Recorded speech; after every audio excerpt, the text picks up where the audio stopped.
আপনাদের সম্মুখে আমি একটা পরিচিত মানুষ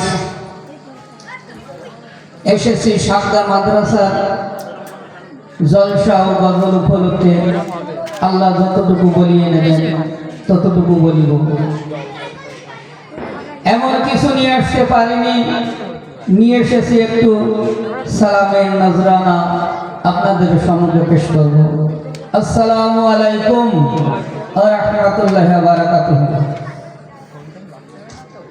আজকের দুনিয়ার জমিনে হাফেজ আছে বাবা, কারি আছে, মাওলানা আছে, মুফতি আছে, এতিম আছে, ধনী আছে, বাদশা আছে, রাজা আছে, কিন্তু মালিক সবারই আমার আল্লাহ সুবহানাহু ওয়া তাআলা।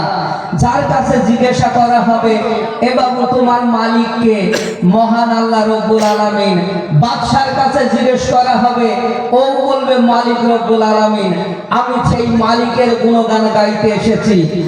কারো দিয়েছ ভিখারির ঝোলা, কারো দিয়েছ ধানের গোলা, কারো দিয়েছ টলে কারো গাছতলা। ও গো মালিক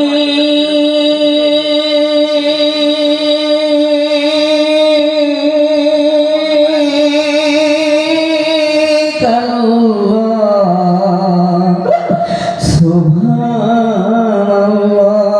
কারো দিয়েছ ভিখারির ঝোলা, কারো দিয়েছ ধানের গোলা, কারো দিয়েছ টলে কারো গাছতলা। যার যা দিয়েছ তাতে সে খুশি হলে কাল কিয়ামতে যাবে নূরের পালকিতে জান্নাতে। কোরআন মাজিদের সূরা ফাতিহা ৭ আয়াতে ও সূরা বর্ণনা, ২ আয়াত পরে ৩ আয়াতের কথা বলি শোনো না। মালিক ইয়াউমিদ্দিন আল্লাহ সুবহানাল্লাহ। যারা যা দিয়েছে তাই মেনে নিলে কাল কিয়ামতে নূরের পালকিতে মালিক নিয়ে যাবে জান্নাতে। কারো দিয়েছ ভিখারির ঝোলা, কারো দিয়েছ ধানের গোলা, কারো দিয়েছ টলে কারো গাছতলা। উঁচু উঁচু সব কত বাড়ি থাকবে সারি সারি, থাকবে